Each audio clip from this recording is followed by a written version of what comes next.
Russian drone hits a residential building in the eastern Ukrainian city of Kramatorsk Tuesday. Rescuers will later find a woman's body among the rubble. It's another life lost in Russia's nearly 4-year-long invasion of Ukraine. For people here, hope that peace will come soon.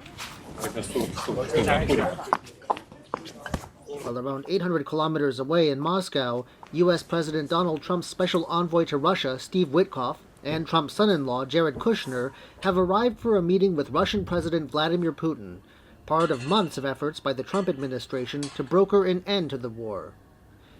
In the lead-up to the meeting, though, Putin's attention seemed to be fixed on war, warning Europe against getting involved in a conflict with Russia and reacting to Ukrainian attacks on Russian shipping.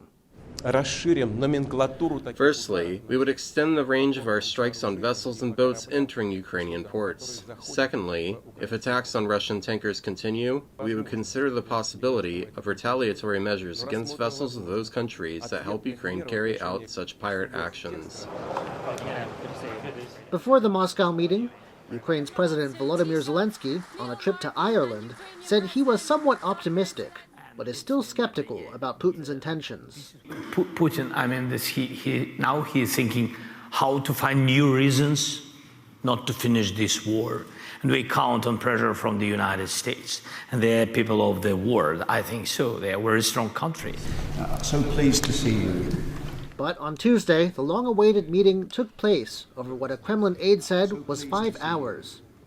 He doesn't give much detail about what the two sides discussed, but he says one of the toughest issues, Russia's demands for Ukrainian territory, was one area the two sides still disagree on. Still, when a reporter asked whether peace was closer or further away, this is what he had to say.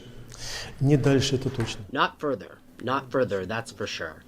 But there's still a lot of work to be done, both in Washington and in Moscow. That's about it. And contacts between Moscow and Washington will continue. But for people in Ukrainian cities like Kramatorsk, site of Tuesday's drone strike, not further doesn't mean close. Russian attacks kept interrupting rescue efforts at the building hit earlier in the day. And as another round of talks about ending the war concludes, the war itself grinds on. Dolphine, Chen, and John Van Trieste for TaiwanPlus.